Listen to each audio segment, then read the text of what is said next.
ప్రమాదంలో మరి నెట్టివేస్తున్న సంగతి నేను గుర్తు చేస్తా ఉన్నా. మరి వారు రాగానే మేము పాలమూరు రంగారెడ్డిని మేము జాతీయ ప్రాజెక్టు తెస్తామని చెప్పి గతంలో కూడా వాళ్ళు ఎన్నో హామీలు ఇచ్చినారు, తప్పుడు హామీలు ఇచ్చినారు. రాగానే హుటాహుటిన ఢిల్లీకి పోయినారు.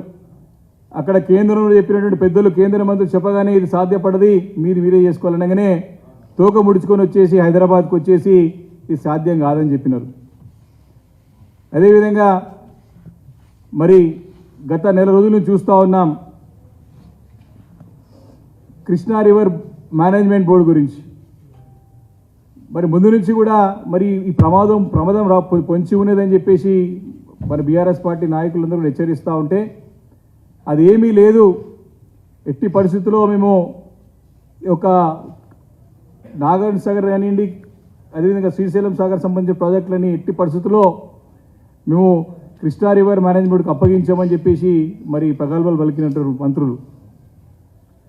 మరి ఈరోజు చూసినట్టయితే మరి నిన్న పెద్ద ఎత్తున మరి ఈఎన్సీ గారు, ఇరిగేషన్ చీఫ్ గారు వారే క్లియర్గా ప్రభుత్వం తరఫున ఒప్పుకున్నామని సంతకం చేసామని చెప్పేసి కూడా ఈ యొక్క మేనేజ్మెంట్ బోర్డులకి ఈ నిర్వహణ అంతా కూడా ఈ ప్రాజెక్ట్ అన్నిటి కూడా దాని కిందకి అప్పగిస్తామని చెప్పేసి కూడా నిన్న వారు స్టేట్మెంట్ చేయడం చూసినాం నిన్న.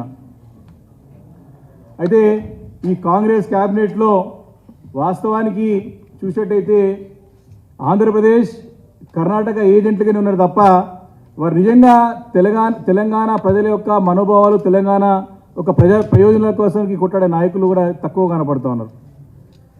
మరి ఈ నదీ జలాలపై హక్కులనంతా కూడా మరి కాలరాస్తూ మరి తీసుకున్న నిర్ణయం తెలంగాణ రాష్ట్ర ప్రజలు ముఖ్యంగా మరి మహబూబ్ నగర్, మరి నల్గొండ, ఖమ్మం ప్రజలకి శాపంగా మారబోతుందని చెప్పేసి నేను సందర్భంగా మనవి చేస్తా ఉన్నాను.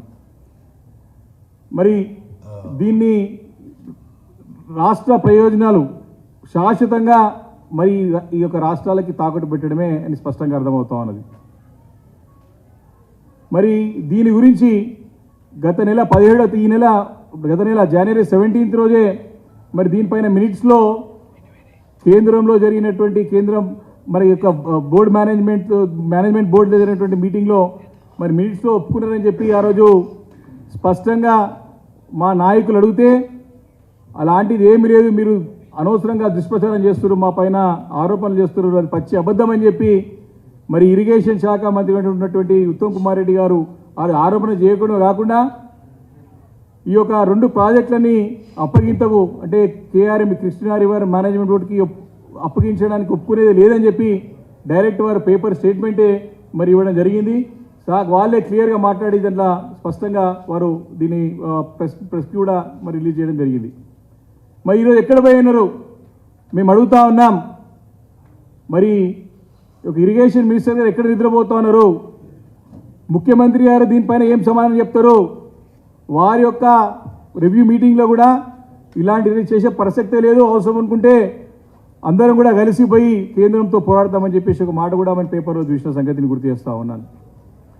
కాబట్టి ఈ యొక్క రాష్ట్ర హక్కుల గురించి తెలంగాణ అంటే కేవలం వీళ్ళు అయిపోతా ఉన్నారు.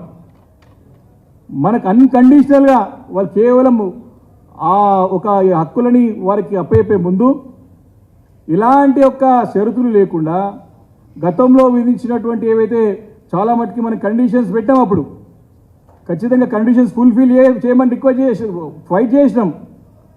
కాబట్టి దానిపైన ఎలాంటి యొక్క వివరణ తీసుకోకుండా, గ్యారంటీ తీసుకోకుండా, వారిపైన ఎలాంటి యొక్క సంతకాలు తీసుకోకుండా వాళ్ళు ఈజీగానే వారికి నిన్న హక్కులు రాసేయడం చూస్తూ ఉంటే ఇది ఏ రకమైనటువంటి ప్రభుత్వం నడుస్తుందో రాష్ట్రంలో అర్థమవుతున్నది.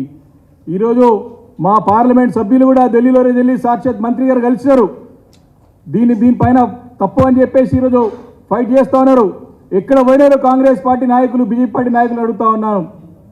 ప్రజలు ఇప్పటికైనా గమనించాలా, తెలంగాణ ప్రజల యొక్క హక్కుల గురించి ఫైట్ చేసేటువంటి పార్టీ ఏకైక పార్టీ గులాబీ జెండా, అది కేవలం కేసీఆర్ గారి నాయకత్వంలో బీఆర్ఎస్ పార్టీ తప్ప ఈ వేరే పార్టీలు కాదని చెప్పేసి కూడా ఈ సందర్భంగా ప్రజలకి తెలుసుకోవాలని మనవి చేస్తూ ఉన్నాను. ఈరోజు చాలా స్పష్టంగా రాష్ట్ర ప్రభుత్వం దీనిపై నిర్ణయం తీసుకున్నది. ఈరోజు ప్రాజెక్టు మరి ఏదైతే ఉన్నదో కేఆర్ఎం పరిధిలోకి ఇవ్వడానికి సంపూర్ణంగా లిఖితపూర్వకంగా అంగీకరించినది. మరి ఈఎన్సీ గారే నిన్న స్టేట్మెంట్ ఇచ్చినారు. ఇది ప్రజల నుంచి వ్యతిరేకత వస్తుందనే ఉద్దేశంతో కేవలం ఒక లెటర్, ఒక అధికారితో లెటర్ ఇప్పించేసి ఆ లెటర్ ప్రెస్కి రిలీజ్ చేసి మేము కూడా మరి ఏమో కేంద్రాన్ని అడుగుతున్నాము, ఈ బోర్డుని అడుగుతున్నామని చెప్పేసి ఒక నామమాత్రంగా ఒక లెటర్ రాసి మరి ప్రజల నుంచి వ్యతిరేకత రాకుండా మరి ఒక లెటర్ని నామమాత్రంగా చేసినారు. కాబట్టి ఇది మామూలుగా ఆషామాషి తీసుకున్న నిర్ణయం కాదు, పరిణామం కాదు. కర్ణాటక, ఆంధ్రప్రదేశ్, మరోవైపు కేంద్రం, ఈ ముగ్గురు పక్కగా వేసిన ప్లాన్లో ఈరోజు రాష్ట్ర ప్రభుత్వం, ఎందుకంటే అనుభవం లేదు వీళ్ళకి, అనుభవం లేని నాయకులు రాష్ట్రాన్ని పాలిస్తున్నారు ఈరోజు. కాబట్టి ఈ ఆ ఒక ప్లాన్లో వీళ్ళు బలైపోయినారు, ఆ ఉచ్చులో వెళ్ళిపోయినారు. వాస్తవానికి ఇక్కడ కాంగ్రెస్ పార్టీ తెలంగాణలో గెలిస్తే ఇక్కడికంటే ఎక్కువ పండుగ ఆంధ్రప్రదేశ్ రాష్ట్రంలో జరుపుకున్నారు నాయకులు కర్ణాటకలో జరుపుకున్నారు. ఎందుకంటే కాంగ్రెస్ పార్టీ తెలంగాణ రాష్ట్రం గెలిస్తే తెలంగాణ కంటే ఎక్కువ లాభం ఆంధ్రప్రదేశ్కి అవుతుందని చెప్పేసి వాళ్ళు ప్రచారం చేసుకున్నారు. ఇక్కడ వచ్చి మూటలిచ్చి టీఆర్ఎస్ పార్టీ ఓటమికి ప్రత్యక్షంగా కారకులైనారు. ఈరోజు ఈ నిర్ణయం ద్వారా అర్థమవుతా ఉన్నది ఇది ఎవరికి నష్టం, ఎవరికి లాభం, ఒక్కసారి మరి ఆలోచన చేయాల్సిన అవసరం ఉందని చెప్పేసి కూడా నేను ఈ ప్రభుత్వంలో ఉన్న పెద్దల్ని నేను అడుగుతా ఉన్నాను.